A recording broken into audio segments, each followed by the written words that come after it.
Galates chapitre 3, 8 secondes.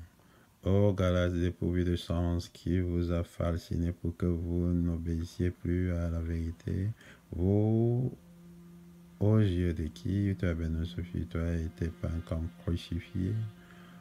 Voici seulement ce que je veux apprendre de vous.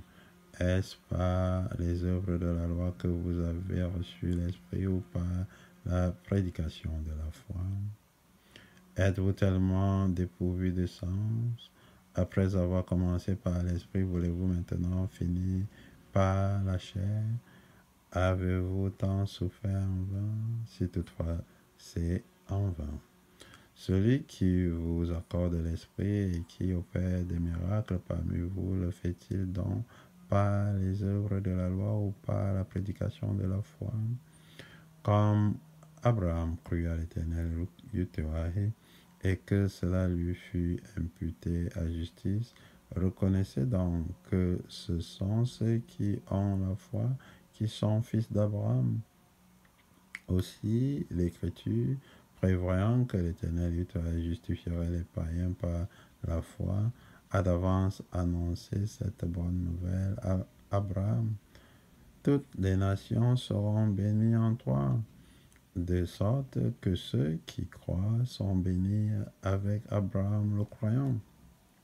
Car tous ceux qui s'attachent aux œuvres de la loi sont sous la malédiction, car il est écrit: maudit est quiconque n'observe pas tout ce qui est écrit dans le livre de la loi et ne le met pas en pratique, et que nul ne soit justifié devant l'Éternel par la loi. Cela est évident, puisqu'il est dit: le juste vivra par la foi.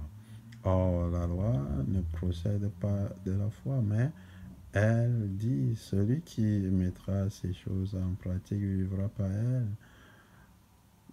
Christ, Sophie, toi, nous a rachetés de la malédiction de la loi, étant devenu malédiction pour nous, car il est écrit: maudit est quiconque est pendu au bois, afin que la bénédiction d'Abraham eût pour les païens son accomplissement en Sophie, toi et Christ, et que nous ressuscions par la foi l'Esprit qui avait été promis.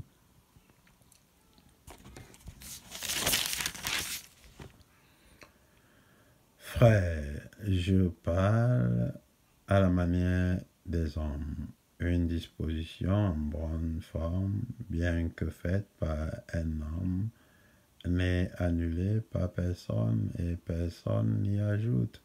Or, les promesses ont été faites à Abraham et à sa postérité, et n'est pas dit et aux postérités comme s'il s'agissait de plusieurs, mais en tant qu'il s'agit d'une seule. Et à ta postérité, c'est-à-dire à Sophie, Christ. Voici ce que j'entends. Une disposition que l'Éternel a confirmée antérieurement ne peut pas être annulée, et ainsi la promesse rendue vaine par la loi survenue 430 ans plus tard. Car si l'héritage venait de la loi, il ne viendrait plus de la promesse. Or, c'est pas la promesse que l'Éternel a fait à Abraham, ce don de sa grâce. Pourquoi dans la loi? Elle a été donnée ensuite à cause des transgressions, jusqu'à ce que vint la postérité à qui la promesse avait été faite.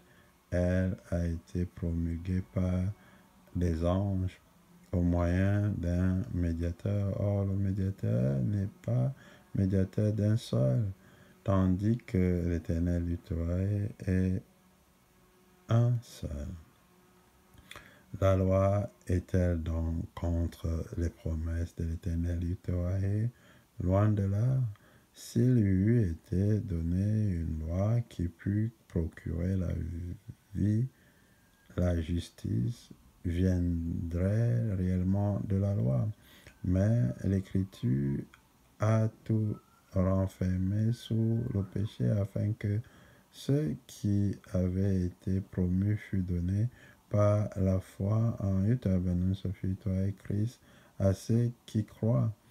Avant que la foi vînt, nous étions enfermés sous la garde de la loi en vue de la foi qui devait être révélée. Ainsi, la loi a été comme un pédagogue pour nous conduire à Yahweh Ben Sophie, toi et Christ, afin que nous fussions justifiés par la foi. La foi étant venue, nous ne sommes plus sous ce pédagogue, car vous êtes tous fils de l'Éternel Yahweh par la foi en Yahweh Ben Sophie, toi et Christ. Vous tous qui avez été baptisés en Yahweh Ben Sophie, toi et Christ, vous avez revêtu Christ. Il n'y a plus ni juif, ni grec, il n'y a plus ni esclave ni libre, il n'y a plus ni homme ni femme, car tous vous êtes un en Yahweh Ben Sophie, toi et Christ. Et si vous êtes en Yahweh Ben Sophie, toi et Christ, vous êtes dans la postérité d'Abraham, héritier selon la promesse.